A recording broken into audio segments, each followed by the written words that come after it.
So, what do you do when the Avengers are gone? You get a team of mercenaries, misfits, and broken souls and call them the Thunderbolts. But does it actually work? Here's my review for Marvel's new movie, The Thunderbolts.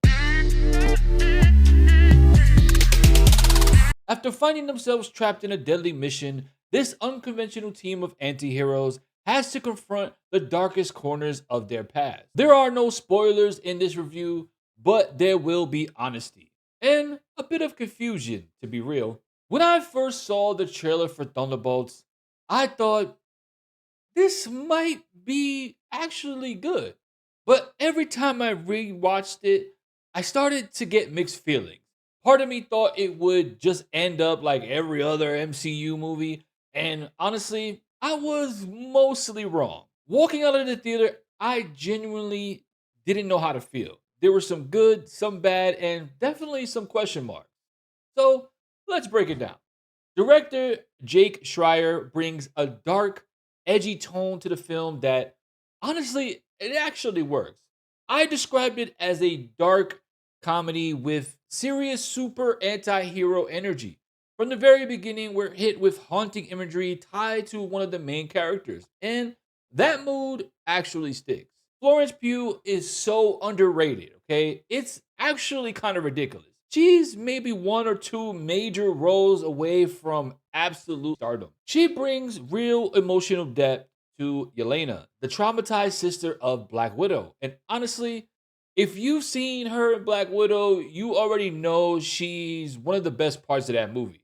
And here, she carries a lot of that emotional weight. This movie digs deep into what makes the characters tick. And that's what sets this movie apart. It's not just action and snarky one liners, it's about broken people trying to function in a messed up world and having to do so while living with decisions that they unfortunately had to make. Sebastian Stan plays a more mellow and almost emo version of Bucky. He's featured in the promos like the lead of this movie, but in my opinion, this is Yelena's movie and Bob's. Bob, I actually like him. I didn't expect to. He's like the Shadow Realm Hulk, except instead of anger, it's depression that fuels his power. Depending on who you are, that can either sound fascinating or like a terrible idea. I didn't know much about him going in, and I think that's kind of like what added to the mixed feelings I was having. But comic book fans in the theater were going crazy. They were spotting Easter eggs left and right. That being said, if you follow the comics, what did you think when this movie was first announced? Drop a comment down below and let's talk about it. I love to learn more about the characters through you guys. Julia Louis Dreyfus plays a great secondary villain. Her take on Valentina Algra Delafonte really worked. It was grounded, sly, and exactly what the story needed. She really did play the perfect villain. And David Harbour absolutely stole the show. I love that guy. His comedic timing broke the tension perfectly. I've been a fan since Stranger Things, and he delivered big time in this.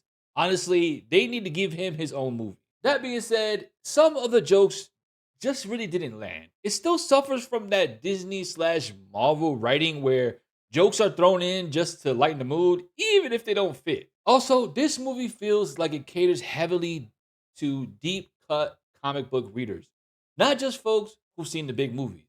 If you haven't read the source material, you might feel a little left out on this. Pacing wise, it drags in a few spots.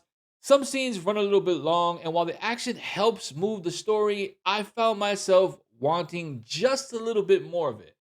But maybe that's just because I'm used to the old Marvel movies. I'm used to the Marvel movies that are wall to wall explosions and very little emotional depth. Thunderbolts forces us to look back at our past while hinting at Marvel's future. I'm just not sure what that future is yet. So with that being said, overall, I'm gonna give Thunderbolts a C plus. The action is solid, the emotional themes are surprisingly strong, but the story does get lost in a few too many drawn out moments. I wasn't quite ready for a therapy session while I'm shoveling popcorn in my face. It just didn't really fit for me. But hey, it's still a refreshing shift from Marvel's usual formula. And for that, it deserves a watch in theaters. Embrace your inner comic book nerd and see what you find. And if superheroes aren't your thing this weekend, check out my review for The Accountant 2. You're gonna want to watch that one. While you're here, hit that like button. Don't forget to subscribe for more honest reviews. And remember, life's too short to watch bad movies, so let me help you with that.